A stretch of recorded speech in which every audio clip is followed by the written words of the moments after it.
We know which patients are going to respond best to which treatments.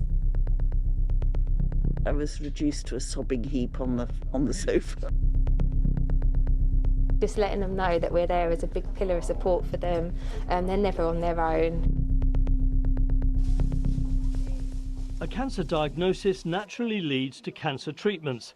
Patients will have either surgery, chemotherapy or radiotherapy, or a combination of all three. It's a whole new world for the 600 patients a day being cared for at the Kent Oncology Centre. On Charles Dickens' ward, patients are receiving chemotherapy. This is the second time I've been diagnosed with breast cancer, so it's quite difficult for my husband and my children.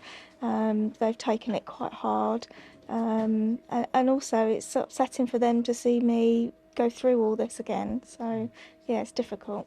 A bit shocking really, because it all happened very, very quickly. I've been basically not diagnosed until the middle of last year, July, and things have gone on from there. But I have to say, I've had fantastic treatment. Everything's been very smooth. I had a scan looking at my body because they were thinking of operating on my knee, and they discovered that I got cancer in my liver and in my colon. They decided that the cancer in my liver was inoperable, but they're managing it with chemotherapy.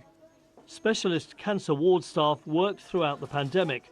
Many have years of experience of seeing patients coping with cancer care. Once they actually have that first cycle's done, they think it's not really as bad as what they imagine it to be, because the side effects and like, understanding, you see on television and things like that, they're not always as bad as what they seem to be. The one thing I'll say about this job, it's so humbling. It certainly makes me hug my loved ones even tighter. I think, and to be able to be there for those people in this most scary part of their life, it's something that I really value. Last year, the centre carried out almost 35,000 chemotherapy treatments and more than 50,000 radiotherapy sessions. Stephen is getting radiotherapy treatment for his prostate. Once we were happy with our image and we matched it, then we went ahead and delivered the radiation treatment. Another 2 weeks of this, and that should be it. That's be cured. Then after that, I think it's another couple of months or 3 months or something. And they check you again and make sure it's all done, and then you get the all clear. Often surgery provides a solution or a part solution for cancer patients. Ideally, we don't want patients on our table with cancers. Ideally, we should try our best to prevent them. We don't really want patients to get to my operating table with a cancer of the lining of the womb. We would rather that they didn't have that in the first place, naturally.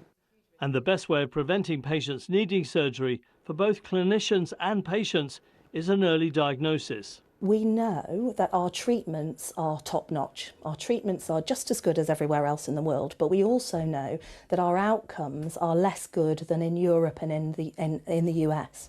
And the theory behind that is that actually the British public don't present as early, perhaps, as people do in other countries. And there are lots of questions to be asked as to why that might be. Early diagnosis might not help patients avoid treatment, but it will improve patient outcomes, often hugely extending life expectancy. The advice is, if you notice something wrong, don't wait, speak to your doctor.